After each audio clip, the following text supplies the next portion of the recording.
Welcome back to the channel. Today, we're breaking down a major policy shift from Washington that could fundamentally alter how hundreds of thousands of people get green cards in the United States. On May 21st, 2026, the Trump administration issued a sweeping policy memorandum through U.S. Citizenship and Immigration Services. The memo targets adjustment of status, the long-established legal process allowing eligible immigrants to transition to lawful permanent resident status from inside the U.S. Under the new directive, USCIS characterizes in-country adjustment of status as an extraordinary matter of discretion rather than a standard procedure. The default rule going forward, applicants must leave the country and apply through consular processing in their home nations instead. Now, administration officials have tried to downplay the impact, but legal experts and immigration advocates point out that this could significantly affect a system established by Congress decades ago. In recent years, adjustment of status has accounted for more than half of all newly approved green cards. Critics argue that changing this policy without going through standard federal notice and comment rulemaking could effectively restrict one of the primary pathways used by legal immigrants to secure permanent residence. And unless this memorandum is formally withdrawn or blocked by the courts,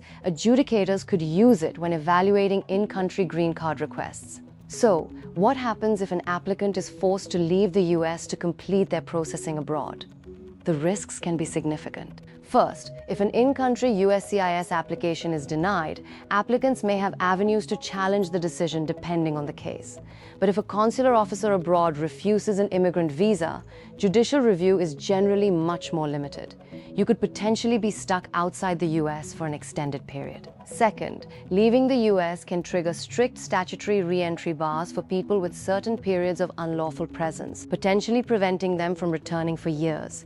Add to that reports of immigrant visa processing restrictions affecting applicants from dozens of countries. For applicants from those nations, leaving the US could create a serious dilemma. Return home, with uncertainty over when or whether they can legally return. This isn't just a nightmare for applicants. Critics warn it could also place enormous pressure on the US consular system. US consulates are already handling significant visa demand. Additional screening and vetting policies introduced in recent years have contributed to longer processing times in some locations. If hundreds of thousands of domestic green card cases were shifted onto US embassies and consulates abroad, it could create additional backlogs and put more pressure on already busy diplomatic operations, and the human cost could be substantial. In fiscal year 2025 alone, hundreds of thousands of foreign-born spouses, children, and parents of US citizens adjusted their status domestically, forcing families to separate while waiting months or potentially longer overseas could have major consequences for families, workers, and American businesses.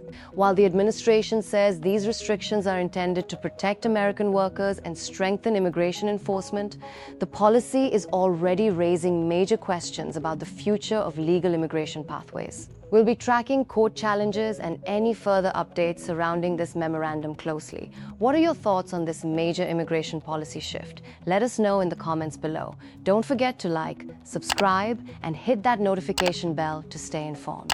Thanks for watching.